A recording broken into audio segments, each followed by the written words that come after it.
നമസ്കാരം. ശ്രീകൃഷ്ണ കഥാമൃതം ഭാഗം 487 487. ഓം ഗം ഗണപതയേ നമ. ഓം സം സരസ്വതേ സ്വാഹ. ഓം ശ്രീ ഗുരുഭ്യോ നമ. ഓം ശ്രീ രംഗനാഥ ശർമ്മണേ നമ.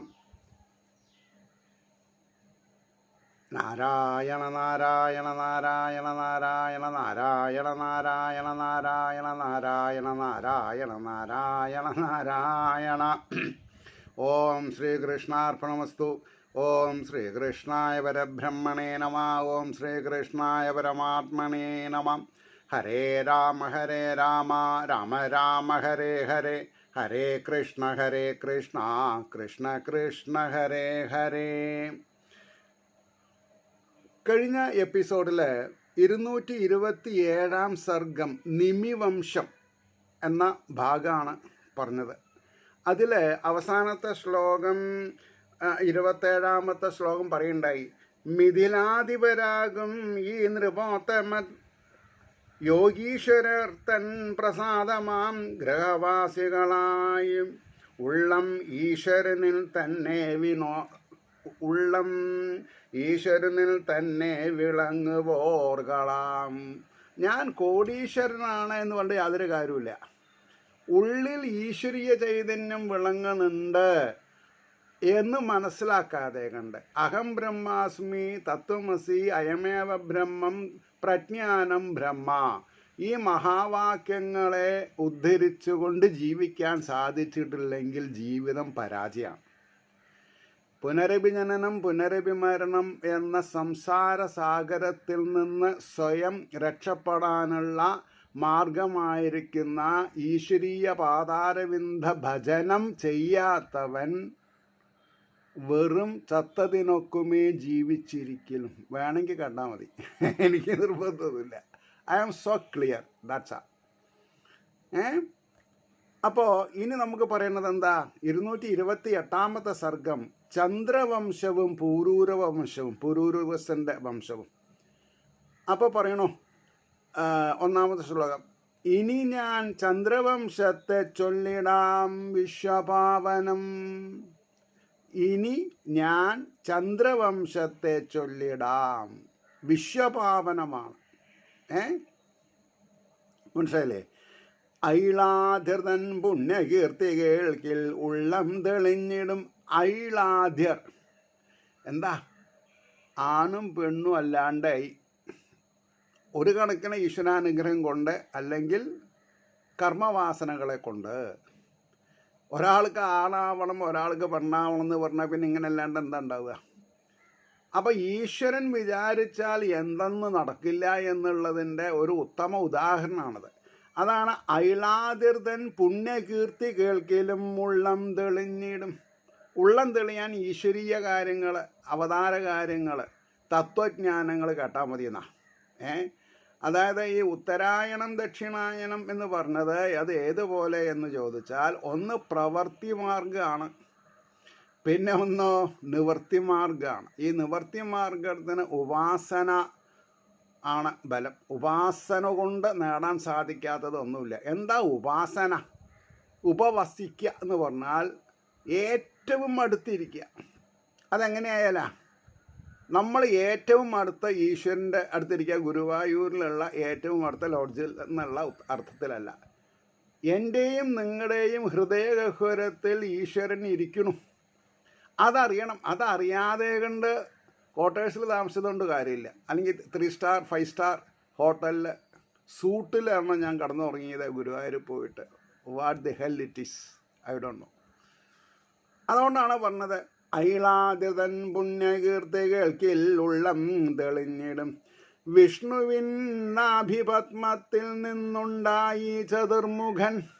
ശ്രദ്ധിക്കുക, വിഷ്ണുവിൻ നാഭിപത്മത്തിൽ നിന്നുണ്ടായി ചതുർമുഖൻ. തൻ പുത്രനാണ് അത്രിമുനി പിതൃതുല്യൻ ഗുണങ്ങളാൽ.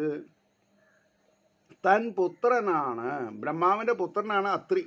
പിതൃതുല്യൻ ഗുണങ്ങളാൽ, ബ്രഹ്മാവിനെ പോലെയുള്ള എല്ലാ ഗുണങ്ങളും ഉണ്ട്.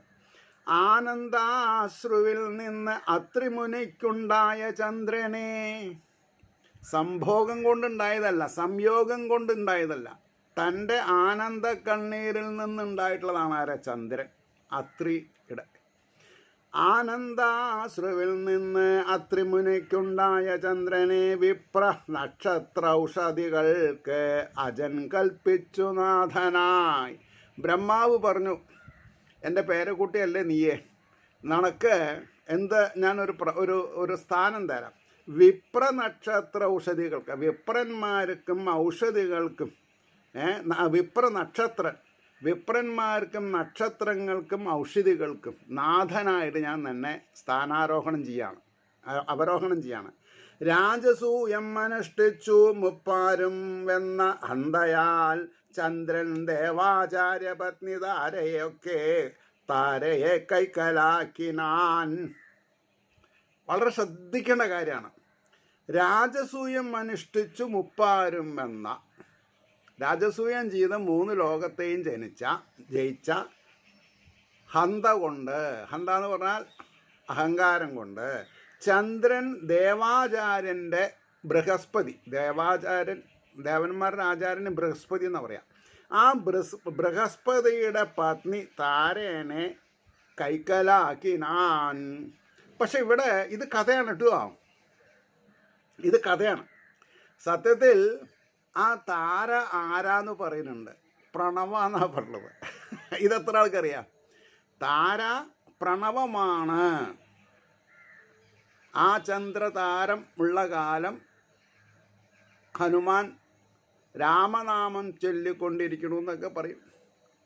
അപ്പോൾ ബൃഹസ്പതിക്ക് കിട്ടേണ്ടത് കിട്ടി. എന്താ? ദേവന്മാരുടെ ഗുരുസ്ഥാനം. അതന്നെ അദ്ദേഹം പഠിപ്പിക്കുന്നത്. ഓം നമ ഓം നമ ഓം നമ പ്രണവം. അത് കൈക്കലാക്കിയെന്നാണ് പറഞ്ഞത്. അല്ലാണ്ട് ഈ ഇമവട്ടാൻ സാധിക്കാതെ ദേവന്മാർക്ക് ഭാര്യമാരില്ല. അത് നമ്മൾ അതൊക്കെ ശ്രദ്ധിക്കണം. കഥ പറയേണ്ടത് വേറെ, കഥാതന്തുക്കളിൽ കൂടെ പറയുന്ന ഉപദേശങ്ങൾ അത് വേറെ. അപ്പോൾ ചന്ദ്രൻ ദേവാചാര്യ പത്നി താരയെ കൈക്കലാക്കിനാൻ. അപ്പം ഞാൻ എൻ്റെ ബുദ്ധി, എൻ്റെ ഗുരുനാഥൻ എനിക്ക് പറഞ്ഞു തന്നത് കാരണം ഞാൻ അവിടെ എഴുതിയിട്ടുണ്ട് പ്രണവത്തെ.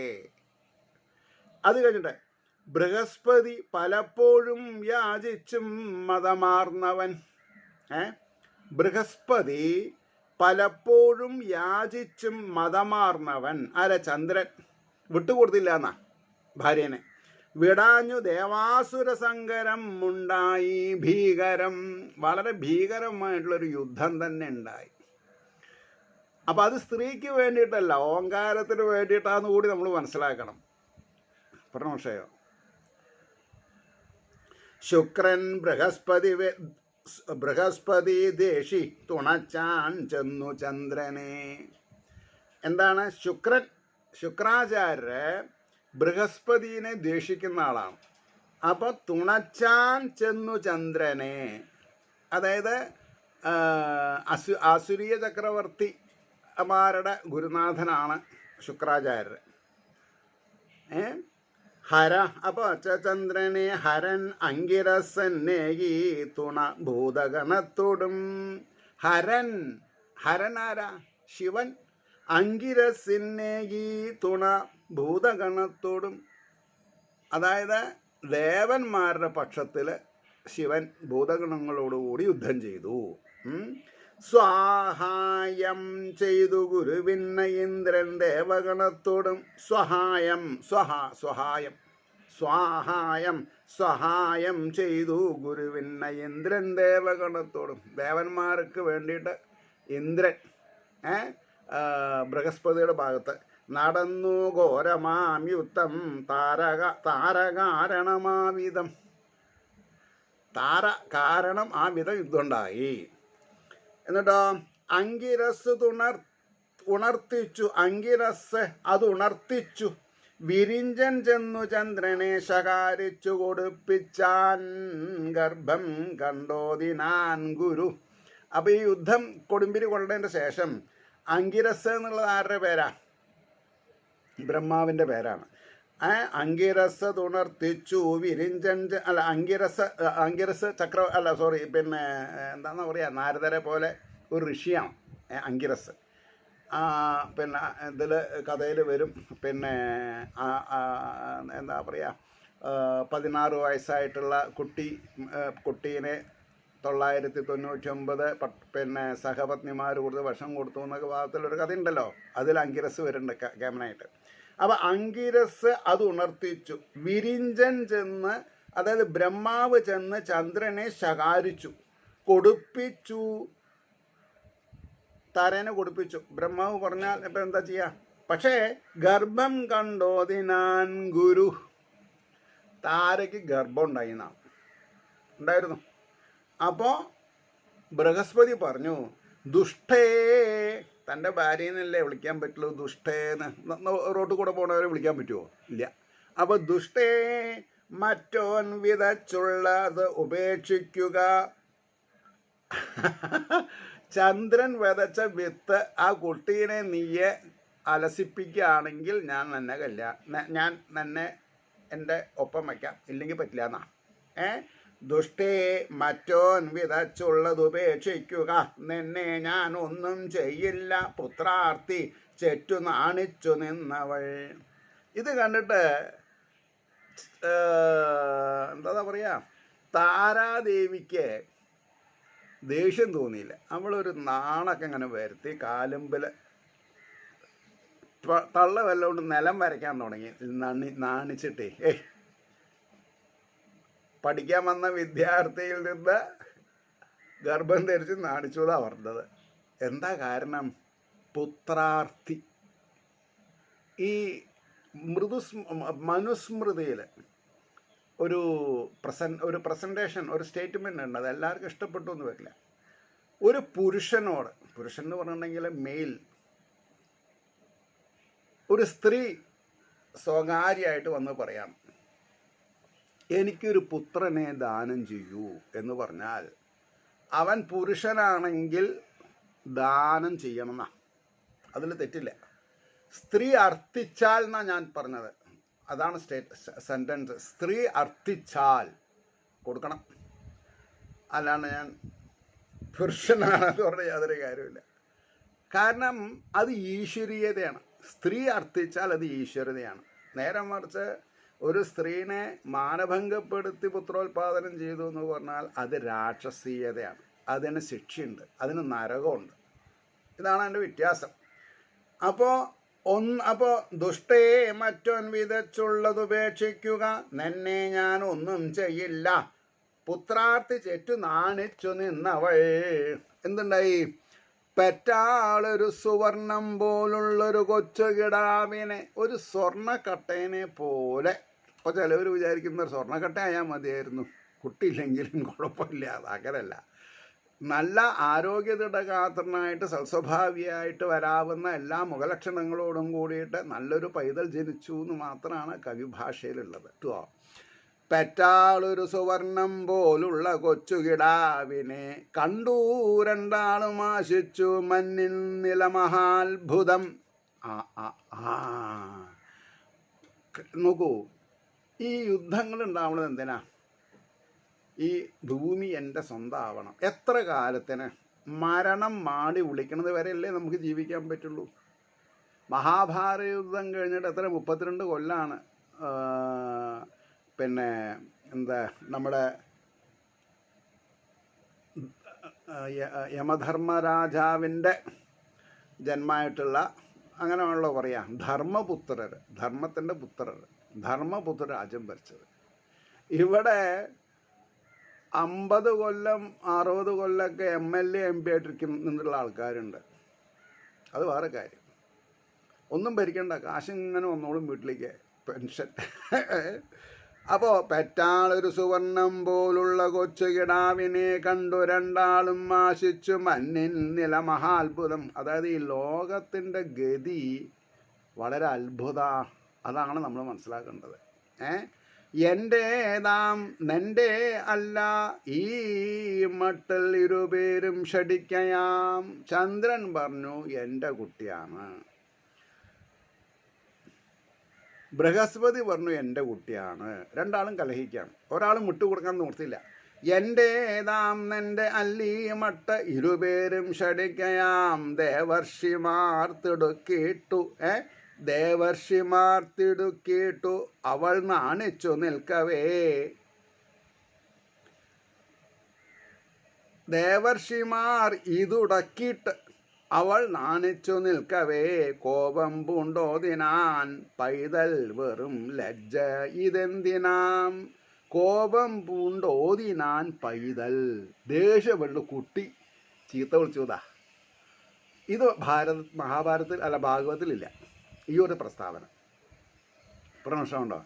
അപ്പോൾ കവികൾ ഓരോ സമയത്തും അവരവരുടെ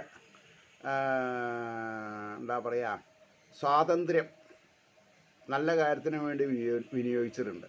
ചിലതിൽ ഉച്ചത്തിൽ പറയും, ചിലതിൽ ഉച്ചത്തിൽ പറയില്ല, അത്രയേ ഉള്ളൂ. അപ്പോൾ ദേവർഷിമാർ തിടുക്കിട്ടു അവൾ നാണിച്ചു നിൽക്കവേ കോപം പൂണ്ടോതിനാൻ പൈതൽ വെറും ലജ്ജ ഇതെന്തിനാം. മൂടി വയ്ക്കുകയോ ദോഷം സത്യം ചൊൽക ഇനിയെങ്കിലും.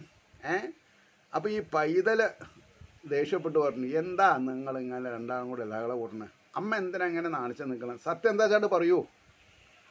അതാണ് മൂടി വയ്ക്കുകയോ ദോഷം സത്യം ചൊൽകുക ഇനിയെങ്കിലും.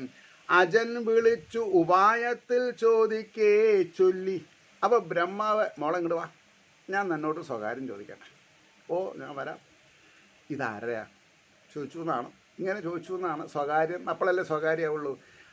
അപ്പോൾ അജൻ ബ്രഹ്മാവ് വിളിച്ച ഉപായത്തിൽ ചോദിക്കേ ചൊല്ലി മെല്ലവേ ചന്ദ്രൻ്റെ ആണെന്ന് അവനെ സോമൻ കൈനീട്ടി വാങ്ങിനാൻ.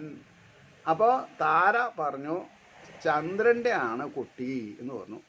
ഉടനെ സോമൻ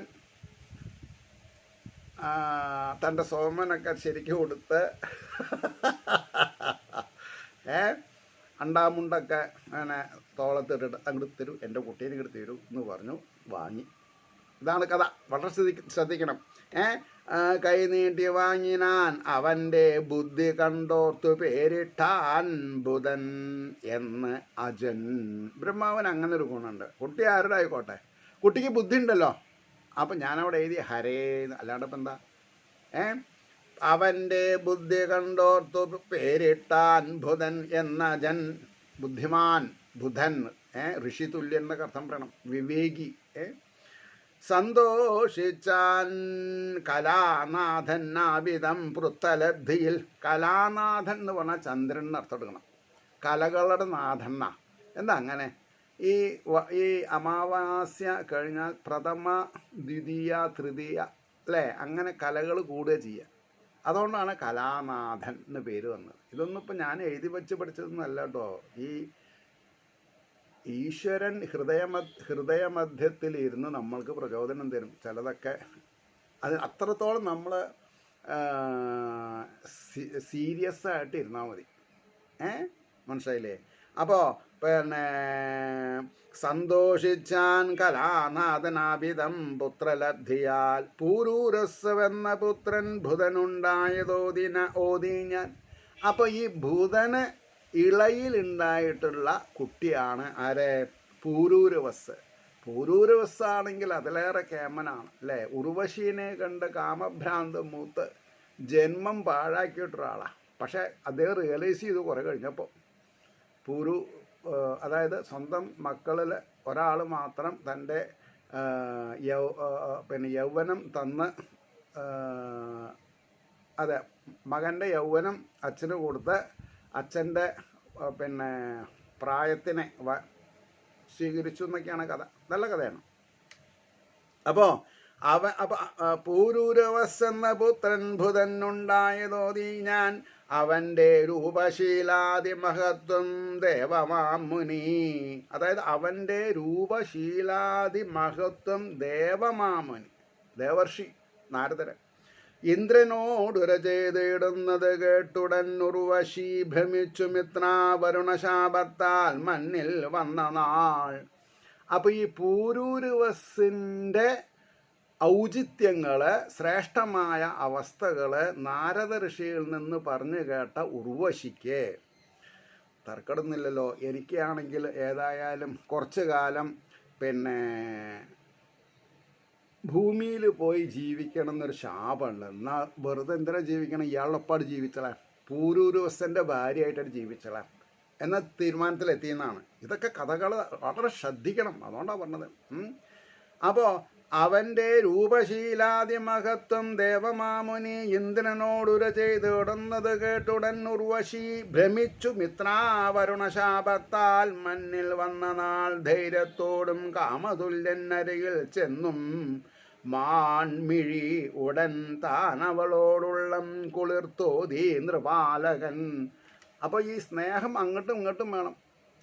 അപ്പോൾ ഉർവശിക്ക് ഇദ്ദേഹത്തിനോട് എത്രത്തോളം താല്പര്യമുണ്ട്, അത്ര താല്പര്യം പിന്നെ ഈ എന്താ പറയുക ബുധൻ്റെ മകനായിട്ടുള്ള പൂരൂരുത്സവനും ഉണ്ടായി എന്നാണ് പറഞ്ഞത്. ധൈര്യത്തോടും കാമതുല്യനരികിൽ ചെന്നു മാൻമിഴി ഉടൻ താൻ അവളോടുള്ളം കുളിർത്തോതി നൃപാലകൻ. നന്നായി വരാൻ തോന്നിയതിങ്ങിരുന്നിടണമോ മല നടക്ക്. എൻ്റെ അടുത്തേക്ക് വരാൻ തോന്നിയത് നന്നായി, ഇനി പേടിക്കുന്നു വേണ്ട, വന്നോ അടുത്തിരുന്നോന്നായി. നന്നായി വരാൻ തോന്നിയത്, നന്നായി വരാൻ എനിക്ക് ശ്രേഷ്ഠത ഉണ്ടാവാമെന്നല്ല അർത്ഥം. ഇത് ഇത് മലയാളമാണെങ്കിലും കൂട്ടക്ഷരാണ്. അപ്പോൾ അർത്ഥം അറിഞ്ഞ് പ്രസൻറ്റ് ചെയ്യാൻ സാധിക്കണം നമുക്ക്. അതിന് ഈശ്വരാനുഗ്രഹം വേണം. ഇവിടെ നന്നായി വരാൻ ഒന്നായിട്ട് തന്നെയാണ്, പക്ഷേ എനിക്ക് ആദ്യത്തെ വായനയിൽ തന്നെ പിടുത്തം കിട്ടി ഇത് ശരിയല്ലാതുള്ളത്. അപ്പോൾ നന്നായി വരാൻ തോന്നിയത് ഇങ്ങ് ഇരുന്നിടണം മോമലാൾ വേണ്ടതെന്തിങ്ങുവാണിടാം ഇഷ്ടം പോലെ എത്ര കാലവും. ഇനിയിപ്പോൾ ശാപകാലം എത്ര എന്നൊന്നും വിചാരിച്ച് ലജ്ജ വേണ്ട. തനിക്ക് എത്ര കാലം വേണം അത്ര കാലം എൻ്റെ അടുത്തിരിക്കാമെന്നാ. അപ്പോൾ പിന്നെ വേണ്ടത് എന്തിങ്ങുവാണിടാൻ ഇഷ്ടം പോലെ എത്ര കാലവും അവളോതേടിനാൾ അങ്ങെ കാണായിൽ എങ്ങനെ വിട്ടുപോം. അവളോതേടിനാൾ അങ്ങെ കാണിയിൽ എങ്ങനെ വിട്ടുപോം. കടിച്ചേനുകാളിലും വലുതാ വടയിലേത് പറഞ്ഞ കൂടുതലാണ്. ഓരോരുത്തരും അവരവരുടെ ഭാഗം നന്നായിട്ട് അഭിനയിക്കണം. എന്താ നന്നായിട്ട് അഭിനയിക്കണം എന്ന് പറയാൻ കാരണം പൂരൂരുവസ എത്രത്തോളം ഔദാര്യം കാണിക്കണോ അതിൻ്റെ ഇരട്ടി ഔദാര്യം കാണിക്കണോ ആരെ? ഉർവശി. എന്നാൽ ഈ കഥ അവസാനിക്കുമ്പോൾ ഭയങ്കര സങ്കടം തോന്നും കേട്ടോ. കാരണം അങ്ങനെയൊക്കെയാണ്. അപ്പോൾ അവളോതിടിനാൾ അങ്ങേ കാണിൽ എങ്ങനെ വിട്ടുപോകും.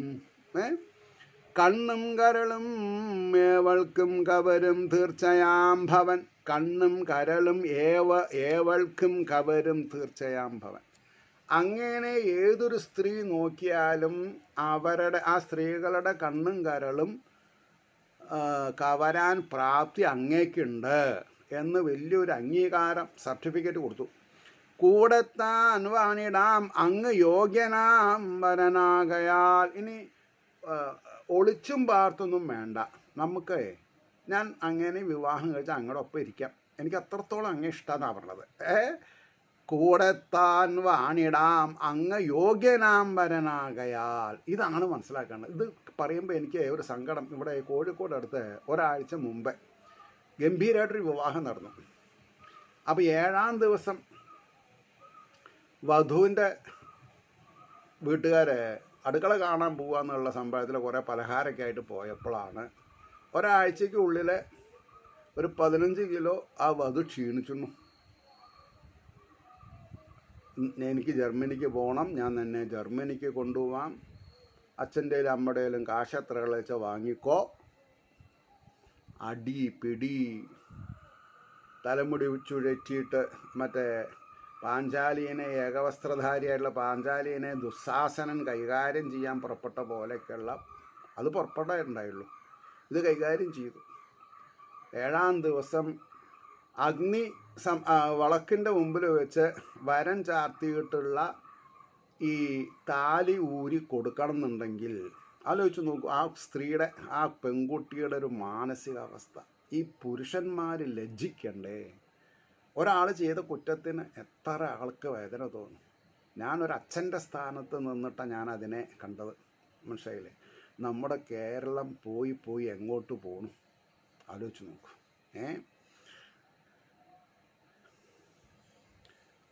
ഒരു 19 കൊല്ലം കഴിഞ്ഞിട്ട് ഈ എപ്പിസോഡ് കേൾക്കുന്ന ആൾക്കാർ റിസർച്ച് ചെയ്യും. ചിലപ്പോൾ ശ്രീകൃഷ്ണ കഥാമൃതത്തിൽ പട്ടാമ്പി രാജഗോപാൽ പറഞ്ഞ ഒരാൾ ഇങ്ങനെയൊക്കെ പറയുണ്ടായി കേരളത്തിൻ്റെ പോക്കിനെ പറ്റിയിട്ട്. അതാണ് സത്യം. അപ്പോൾ ഇവിടെ പറഞ്ഞു, കൂടെത്താൻ വാണിയിടാമങ്ങ് യോഗ്യനാംബരനാകയാൽ ഉപായം ഉള്ളിലൊന്നോർത്ത് ചൊല്ലിനാളവൾ പിന്നെയും. ഏതായാലും ഈ പൂരൂര് ബസ് എൻ്റെ ചതിയിലെ വീടൂ എന്നവൾ മനസ്സിലാക്കിയപ്പോൾ അവളുടെ ഇഷ്ടത്തിന് ഇയാളെ വിട്ടേച്ചും പോവാൻ ഉതകുന്ന രീതിയിൽ ഒരു 3 കണ്ടീഷൻസ് പറയാം. ആ കണ്ടീഷൻസ് എന്താണ് എന്നുള്ളത് ഞാൻ നാളെ പറയാം. അപ്പോൾ 20ാമത്തെ ശ്ലോകമാണ് ഇവിടെ കഴിഞ്ഞത്. കാരണം ഇന്ന് ആയില്യാവ കാരണം ഇപ്പം സമയം 6:15 6:20 എനിക്ക് വിളക്ക് തെളിയിക്കണം, ദീപാലങ്കാരം.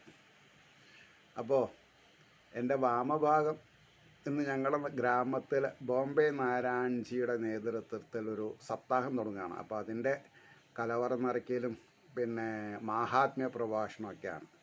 അപ്പോൾ അവൾ അങ്ങോട്ട് പോരുന്നുണ്ട്. പോണ്ടേ, അവളുടെ നാട്ടിലാവുമ്പോൾ നമ്മൾ ശ്രമിക്കണ്ടേ. അപ്പോൾ എനിക്കാണെങ്കിൽ എൻ്റെ കണ്ണ് കാണാത്ത പെങ്ങളൊപ്പമുണ്ട്. അപ്പോൾ അവൾ കുളിച്ച് നാമം ചെല്ലായിരുന്നാൽ മുമ്പിലത്തെ വാതിൽ ഉള്ളിൽ നിന്ന് അടച്ച് പിൻഭാഗത്തെ വാതിൽ പുറത്തുനിന്ന് കോളാമ്പിട്ട് ഞാൻ വിളക്ക് വെച്ചിട്ട് വരും. ഒരു അരമണിക്കൂർ എടുക്കും. ഈ 123 ചരാതിൽ ആദ്യം എണ്ണ ഒഴിക്കണം, പിന്നെ തിരിയിടണം, പിന്നെ അത് കത്തിക്കണം. അതിൻ്റെ ഭാഗ്യം എല്ലാവർക്കും ഉണ്ടാവട്ടെ എന്ന് പറഞ്ഞുകൊണ്ട് ഹരിയുടെ ലീലാവിലാസങ്ങൾ കേട്ടുകൊണ്ടിരിക്കുന്ന നിങ്ങൾക്ക് ഹരിയുടെ ഗുണഗണങ്ങൾ, ഹരിയുടെ അനുഗ്രഹാശിസ്സുകൾ നിർലോഭം ഉണ്ടാവട്ടെ എന്ന് പ്രാർത്ഥിച്ചുകൊണ്ട് വാക്കുകൾ ചുരുക്കുന്നു. നമസ്കാരം. നാളെ കാണാം.